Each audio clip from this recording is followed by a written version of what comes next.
कात्यायनी माँ की पूजा करती हैं और मातेश्वरी से एक ही प्रार्थना करती हैं कि हे माते, कृष्ण ही हमें पति रूप में प्राप्त हो, यही हमारी पूजन का हेतु है। बहुत सुंदर पूजन करती हैं, परंतु उनकी पूजन में एक कमी है। क्या?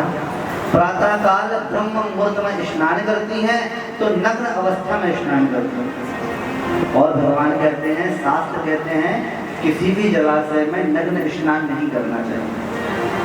तो भगवान ने इनको समझाने के लिए एक लीला किया। आज गोपियां प्रातः काल उठी स्नान करने के लिए जलाशय में गई तो भगवान भी इनके पीछे पीछे चले गए। और जो गोपियों ने वस्त्र त्याग करके जलाशय में स्नान किया, भगवान ने सबके वस्त्र उठाए और कदम के पेड़ पर बैठ गए।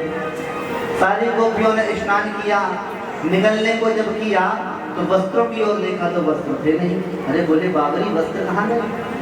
सबने यहाँ वहाँ देखा, ऊपर देखा, कहीं बंदर तो नहीं ले गए, बानर तो नहीं ले गया। परंतु बानर तो नहीं दिखा, ऊपर कौन दिख गया? बानरा भीषम बैठे हुए हैं वस्त्र लेकर। अरे कन्हैया, हमारे वस्त्र लौटा। गोपियां पुकार उठी, श्याम सुंदर ते दास्या करवाम तवोदितम देहि वासांसि धर्माज्ञ नो चेदरागे प्रभो। हे श्याम सुंदर, हे घनश्याम, हम सब आपकी दासी हैं। आप इतने बड़े धर्मात्मा हैं और ऐसा कर्म करते हैं। अरे हमारे वस्त्र लौटा दो। अगर हमारे वस्त्र नहीं लौटाओगे तो हम जाके राजा से शिकायत करेंगे।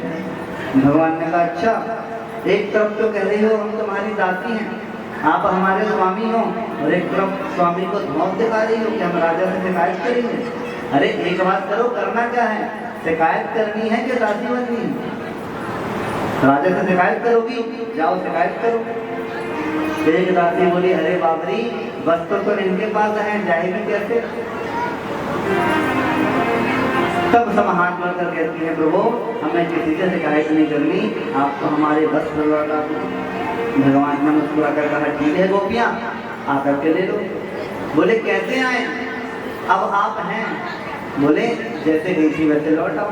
बोले अभी आप हैं, तब आप नहीं थे।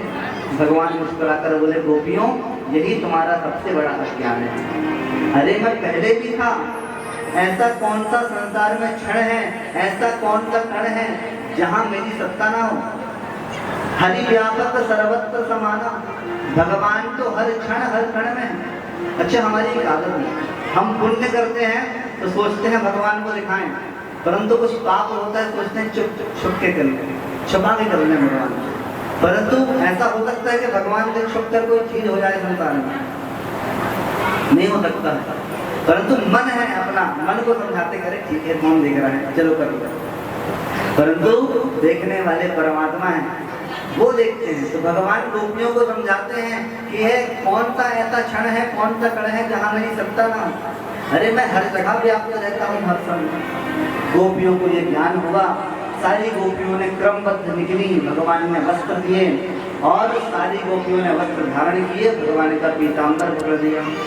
भगवान ने समझाया, अरे गोपियों, हम तुम्हारी पूजा का हेतु जानते हैं, तुम हमें प्राप्त करने के लिए यह पूजन कर रही थी, चिंता मत करो, आगामी शरद पूर्णिमा में हम तुम्हारा मनोरथ अवश्य पूरा करेंगे।